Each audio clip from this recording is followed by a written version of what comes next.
Hello friends, once again welcome back in my YouTube channel. मित्रों, एक बार फिर से मेरे यूट्यूब चैनल में आपका स्वागत है।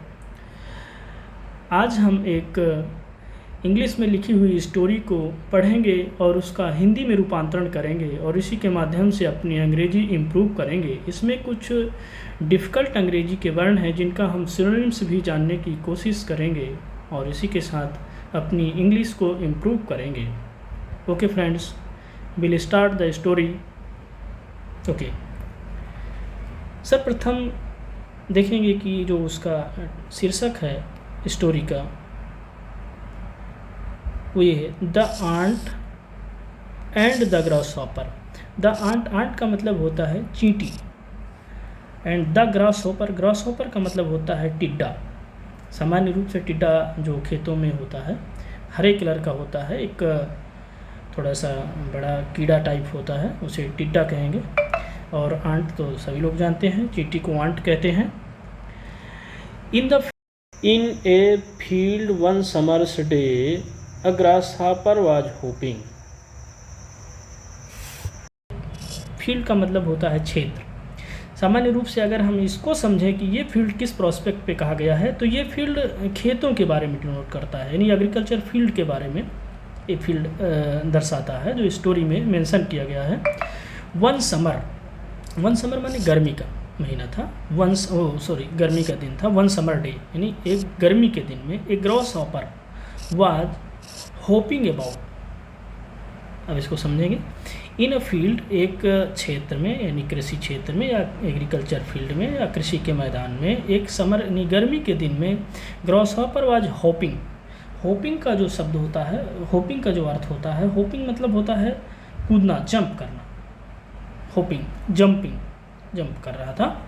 चिरपिंग माने चहचहाना। जंपिंग का मतलब क्या कह सकते हैं, इसको आप बाउंस भी कह सकते हैं, BOUNCE, बाउंस। और इसका कुछ अर्थों में स्प्रिंग भी कह सकते हैं। ठीक है, ये इसका सिनोनिम्स हुआ। इसके बाद है चिरपिंग का मतलब ये होता है कि ट्वीट करना। ट्वीट मतलब चहचहाना, अपनी आवाज़ में वो चहचहा रहा है, ट्वीट कर रहा है। दूसरा इसका सिनोनिम्स हो जाएगा चिरप भी कहते हैं इसको, ट्वीट, TWEET, ट्वीट, इसका सिनोनिम्स है। एंड सिंगिंग मतलब गाना गा रहा था। ट्वीट्स हार्ट कंटेंट मतलब हृदय से, यानी दिल से वो प्रसन्न था। किसके बारे में कहा गया? ग्रासहॉपर के बारे में।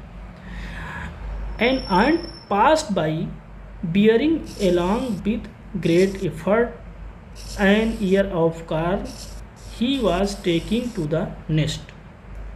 अब समझे क्या है? एन आंट एक चींटी, पास्ट माने गुजर रही थी, जा रही थी। बियरिंग माने टेकिंग विथ कह सकते हैं इसको आप, टेकिंग। बियरिंग माने होल्ड किए हुए हैं, जैसे होल्ड भी कह सकते हैं। इस तरह से इसके सिनोनिम्स हैं। और एलोंग विद अपने साथ हैं, ग्रेट एफर्ट यानी बहुत प्रयास से। An ear of corn, ear of corn मतलब होता है कि इसका कॉर्न का यानी मक्का का छिलका, मक्का का छिलका लिए हुई थी और बड़े प्रयास से, बड़ी मेहनत से उसको टेकिंग टू द नेस्ट, अपने घोंसले, अपने रेजिडेंस के लिए पास की ओर लिए जा रही थी। Why not come and chat with me said the grasshopper. Grasshopper ने कहा कि वाई नॉट कम, क्यों मेरे पास नहीं आती हो? Said the grasshopper why not come and chat with me said the grasshopper. Grasshopper ने कहा कि मेरे पास क्यों नहीं आती हो और बात करती हो, ऐसा ग्रासहॉपर ने कहा। फिर इसके बाद क्या हुआ? नेक्स्ट है, instead of toiling and मॉइलिंग away. मॉइलिंग का अर्थ होता है मलना और टॉयलिंग का अर्थ होता है परिश्रम करना। यानी क्यों इतना मेहनत कर रही हो, मेरे पास आओ, मुझसे बात करो, ऐसा ग्रासहॉपर ने एंट को कहा, चींटी को कहा।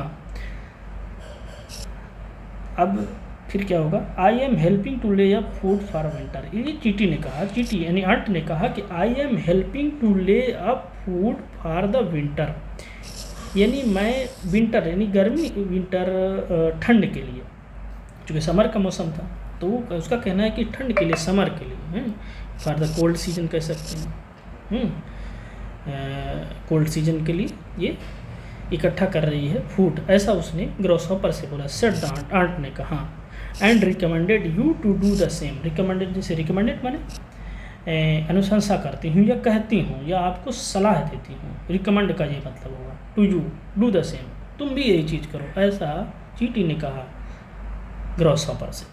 रिकमेंड का, अगर रिकमेंड का आप सिमिलर वर्ड्स देखने की कोशिश करें तो रिकमेंड का सिमिलर वर्ड्स जैसे हो गया एडवोकेट, एडवोकेट, दूसरा क्या हुआ, इंडोर्स, इंडोर्स कह सकते हैं, इंडोर्स, तीसरा कमेंड कह सकते हैं, कमेंड, ये सिनोनिम्स हैं, ये रिकमेंड के सिनोनिम्स हैं। ओके, नेक्स्ट आगे बढ़ेंगे। व्हाई बॉदर अबाउट विंटर, ऐसा किसी ने कहा, बॉदर माने